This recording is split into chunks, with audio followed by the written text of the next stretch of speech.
नाज़रीन, पीपी अगवान शर्जिल मेमण तरफ़ा DI खादमे थाने ते हमले की मज़म्मत कई वई आहे। शर्जिल इनाम मेमण तरफ़ा एहलकारनि की शहादत ते अफ़सोस जो इज़हार कियो वियो आहे।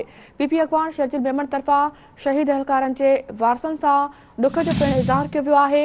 शर्जिल मेमण जो चवणु हो त DI खादमे थाने ते दहशतगर्द हमले ऐं एहलकारनि जी शहादत जी सख़्त लफ़्ज़नि में मज़म्मत करियूं था। हमले में शहादत माणींदड़ एहलकारनि जे वारसनि सां गॾु आहियूं। दहशतगर्दनि जे ख़ात्मे लाइ नेशनल एक्शन प्लान ते अमल कयो पियो वञे। दहशतगर्दी ख़िलाफ़ जंग में शहीदनि जूं क़ुर्बानियूं ज़ाया न वेंदियूं।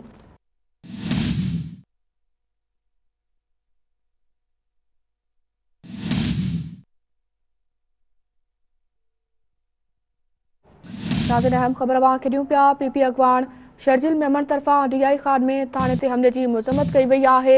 शर्जिल इनाम मेमण तरफ़ा एहलकारनि जी शहादत ते अफ़सोस जो इज़हार कियो वियो आहे। पीपी अगवान शर्जिल मेमण तरफ़ा शहीद एहलकारनि जे वारसनि सां दुख जो पिणु इज़हार कयो वियो आहे। शर्जिल मेमण जो चवणु हो त DI खादमे थाने ते दहशतगर्द हमले ऐं एहलकारनि जी शहादत जी सख़्त लफ़्ज़नि में मज़म्मत करियूं था। हमले में शहादत माणींदड़ एहलकारनि जे वारसनि सां गॾु आहियूं। दहशतगर्दनि जे ख़ात्मे लाइ नेशनल एक्शन प्लान ते अमल कयो पियो वञे। दहशतगर्दी ख़िलाफ़ जंग में शहीदनि जूं क़ुर्बानियूं ज़ाया न वेंदियूं। अवांखे अपडेट कयूं पिया। पीपी अगवान शर्जिल मेमण तरफ़ा DI खादमे थाने ते हमले की मज़म्मत कई वई आहे। शर्जिल इनाम मेमण तरफ़ा एहलकारनि जी शहादत ते अफ़सोस जो इज़हार कियो वियो आहे।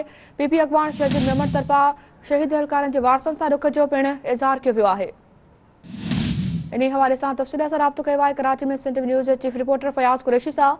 जी फयाज़, अपडेट कजो। शर्जिल इनाम मेमण तरफ़ा एहलकारनि जी शहादत ते अफ़सोस जो इज़हार कियो वियो आहे।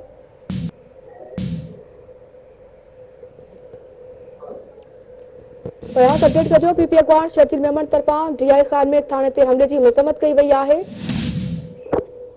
बिल्कुल फरार सिंध के अॻूणे वज़ीर इतलात ऐं पाकिस्तान पीपल्स पार्टी के अगवान शर्जिल इनाम मेमण पारां जेको वाक़ियो थियो आहे उन हवाले सां DI खान में थाने ते हमलो ऐं पुलिस एहलकारनि जी शहादत उन वाक़िए जी न सिर्फ़ मज़म्मत कई आहे बल्कि संदसि चवणु हुयो पुलिस ऐं जवाननि जी जेका शहादत आहे उन जे हवाले सां न सिर्फ़ उन वाक़िए जी मज़म्मत करे थो बल्कि सरकार उनजे ख़ानदान सां पिणु तहज़ीब जो इज़हार करे थो।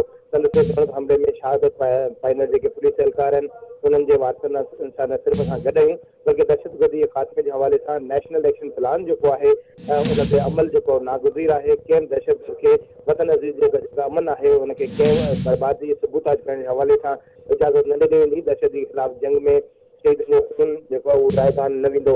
संदसि चवणो त पाकिस्तान पीपल्स पार्टी जी क़यादत दहशतगर्दी जो जेको अंसर आहे उन में बदतरीन नतीजा भोॻिया आहिनि। पंहिंजी क़यादत खे विञायो आहे त हू दहशतगर्दियुनि जे हवाले सां कंहिं क़िस्म जे अहिड़े क़िस्म जी जेका थधे पासे को अहिड़ो ख़ामोश पहलू ॾिसण जे हवाले सां उन कंहिं क़िस्म जी सूरत हाल आहे उहो बर्दाश्त न कंदा।